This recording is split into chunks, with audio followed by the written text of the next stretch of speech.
Hello everyone, we are going to discuss a little bit about chapter 1 in your textbook. I'm going to zoom out just for a couple of weeks and talk about what makes for effective communication. What is a tool that is, what are the tools that are really useful? We've been sort of down in the weeds of speech preparation, and that's an important aspect. But I want to look at a broader range of things as we prepare to go into some different types of communication. We will get to special occasion speaking. We'll get to some group communication dynamics, things of this nature. So I want to look at chapter 1 in your textbook. I know we haven't done much with your textbook at this point, but now we're going to look at it. Chapter 1 is a great chapter. I need you to read it. I am going to highlight a few things that I think are just particularly important in this chapter that are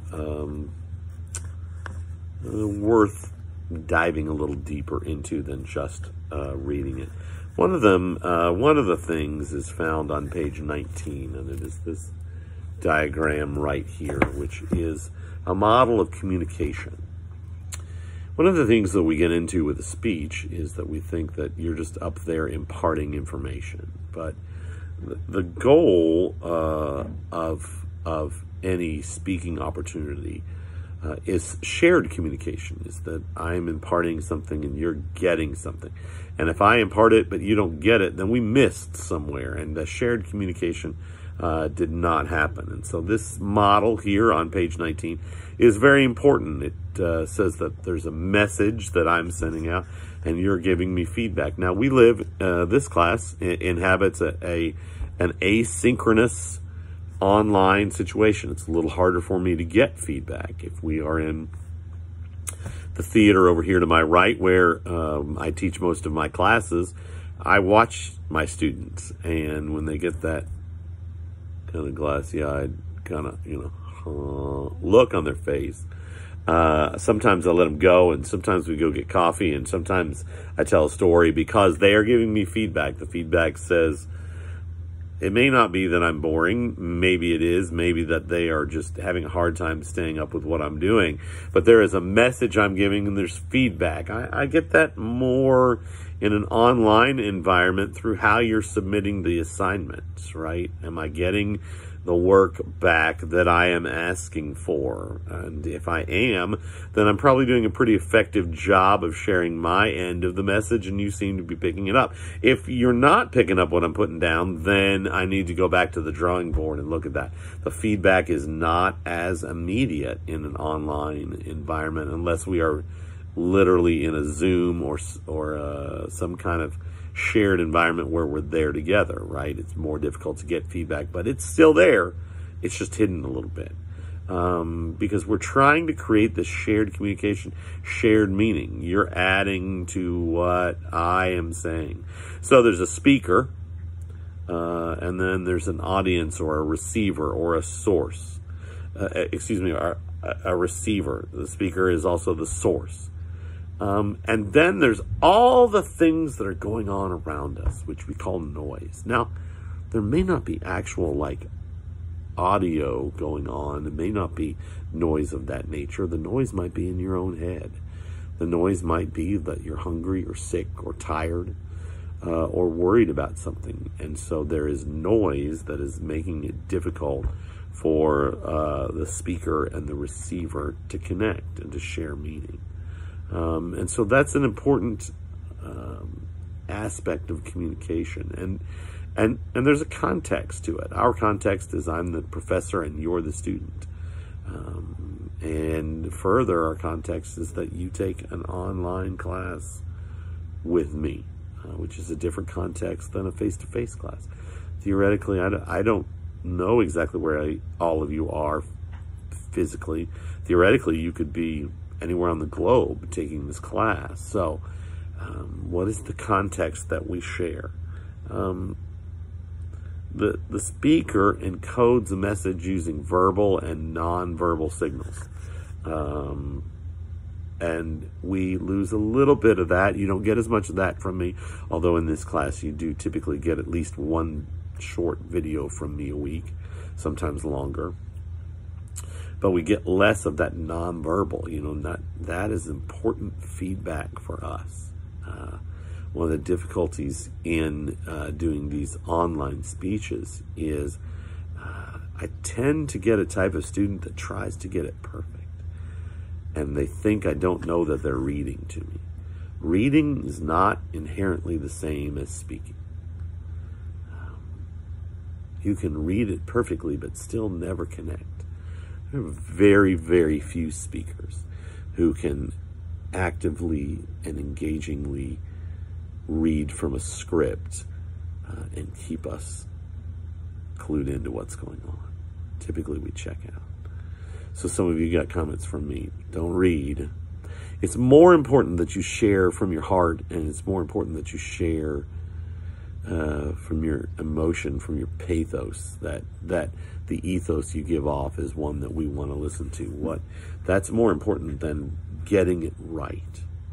The passion I shared with some of you, to let your passion for a topic out.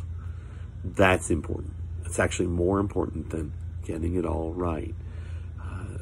An online student can tend to be a person who really tries to get everything perfect. Public speaking is not about perfection. Public speaking is about shared meaning, that we have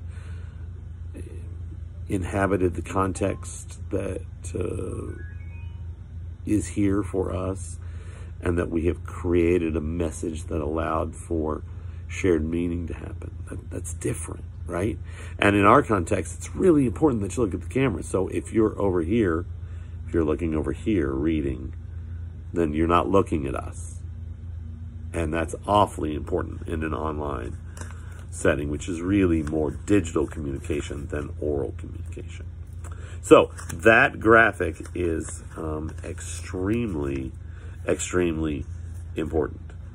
You need to know that. This whole phenomenon is fairly new. Page 23 will tell you that in 1923, so not quite 100 years ago, Calvin Coolidge delivered the first presidential address on radio. Audio only, right? Just less than 100 years ago. And it would be 24 years later in 1947, just after World War II ended, that President Harry Truman would deliver the first televised presidential address. 77 years ago? No, 74 years ago. That's amazing to think about, that the ability to communicate with the mass of the United States population is less than 100 years old. The ability to shape and craft and create a speaking moment, a talking point that everyone could get, less than 100 years old. And I think it's important to remember that. 27, 28, 29, 30, 31 is also, let's start on 26. 26 to the end of the chapter is an important section that begins with a discussion of worldview. If you grow up in a Southern Baptist church and you adhere to the tenets of the Southern Baptist movement, you have a decided worldview, right? You have a way of looking at the world through a particular lens. If you did not grow up that way, if you grew up not going to church, so you don't share those common memories and those common benchmarks, if you will, then we don't have a common worldview between us.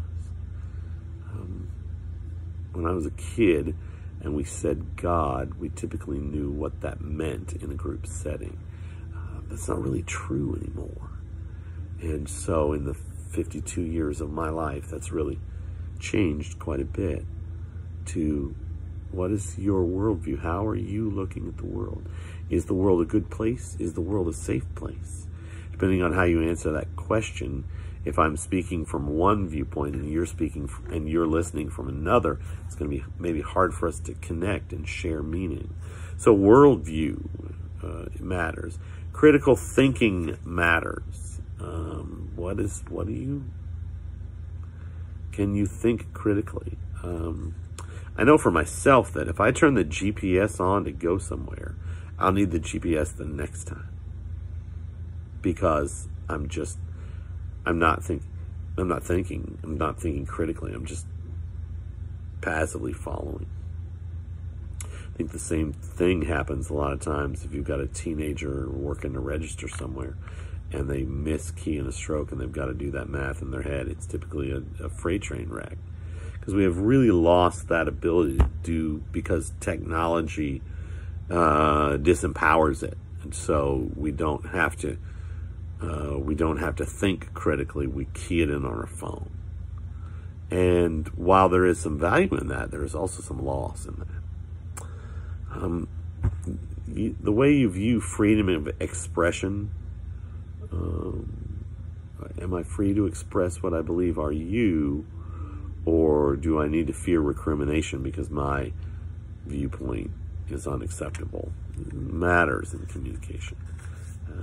If you watched my opening video, ethos, or the ethic of the speaker matters. Most of you make a decision in seconds when you walk into a classroom. Is this a guy that I want to listen to? Do I believe this guy? Do I trust this guy? If the answer is no, more than likely you check out. Now, I'm not saying you won't do the work, but you're not going to be invested. You're not going to listen the same way. And all those things matter in terms of what is really important in communication. So you need to read this chapter, chapter 1 in your textbook. There's a great chapter review at the end. Make sure you know those key terms, and especially, man, be able to give back that chart on chapter 19, which talks about the importance of shared meaning. Can I create something new together with you as a speaker? I'm not just talking at you. All right, make sure that you watch this thing to the end. Hope you did. Hope you're still with me. Have a great day.